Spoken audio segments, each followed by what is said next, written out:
أعزائي المشاهدين، أهلا بكم في حلقة جديدة من سلسلة حلقات ذا وود كرافتر. في هذه الحلقة سأقوم بمراجعة منشار التراكسو ماركت بوش. هذا الفيديو مراجعة شخصية للمنشار بعد ما استخدمته لفترة مكنتني من إبداء رأيي وانطباعي عنه، وليس فيديو ترويجي ممول من شركة بوش. رقم موديل المنشار اللي حابب يتعرف عليه أكثر هو GKT55GCE. سبب تسمية المنشار بهذا الاسم لأنه يتم تركيبه فوق مسطرة أو سكة، وبالتالي النشر بخطوط مستقيمة وبدقة عالية.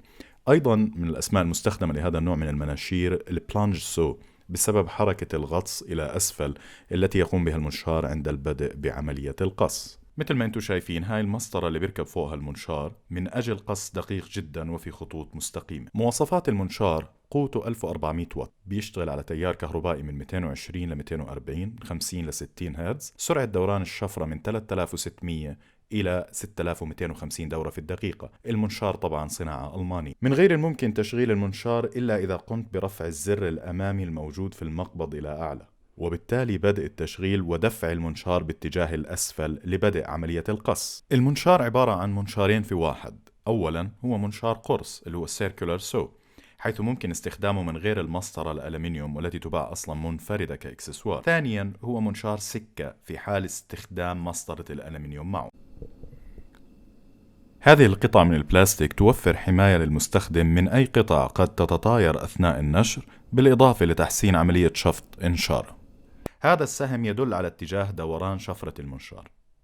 هذا الألين كي يستخدم في فك شفرة المنشار لتنظيفها أو تبديلها. لتبديل الشفرة نقوم برفع هذا الزر لتثبيت المنشار على وضعية تبديل الشفرة. قرص القطع أو الشفرة يحتوي على 48 سن قطع مصنوع من مادة الكاربايد لقص نظيف، خصوصا عند استخدامه لقطع ألواح ال MDF أو البلاي وود اللي هي الألواح المعاكس أو الميلامين. هذا الخط الأخضر المتعرج في سطح الشفرة هو عبارة عن نوع من أنواع الإيبوكسي القاسي، وظيفته تقليل اهتزاز الشفرة أثناء القص، وبالتالي قص أنظف من غير تمزيق في السطح المراد قصه. يمكن التحكم في عمق القص عن طريق تغيير المسافة التي ينزل فيها قرص القطع للأسفل باستخدام هذا الزر.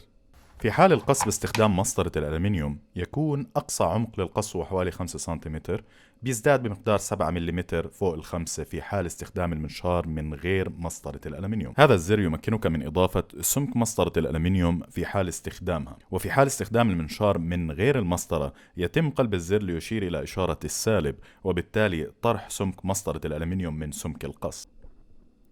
يتم التحكم في ميلان شفرة القص عن طريق هذه المنقلة، حيث تمكنك من تحديد زوايا القص من الزاوية القائمة 90 ولغاية 45 درجة، بالإضافة إلى زاوية -1.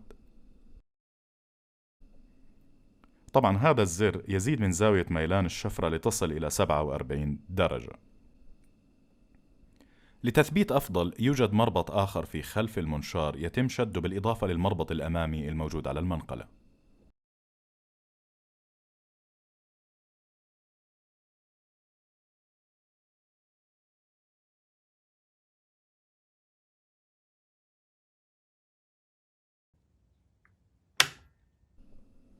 أنبوب شفط النشارة اللي موجود في خلف المنشار ممكن تعديله بالاتجاه الأنسب للوضعية التي يستخدم المنشار فيها من أجل تسهيل عملية القص وشفط النشارة.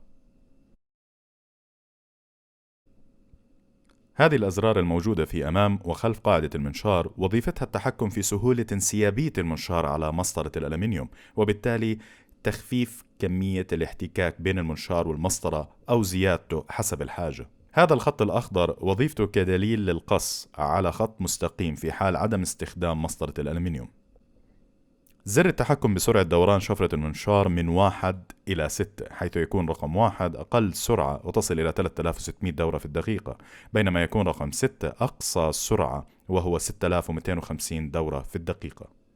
نوعية المطاط أو البلاستيك المصنوع منه سلك المنشار بسهل حركته أثناء القص، بحيث يمنع تشابكه مع بعضه أو تعقيده، وبالتالي بيتبع اتجاه حركة المنشار من غير أي تعقيد أو مشاكل.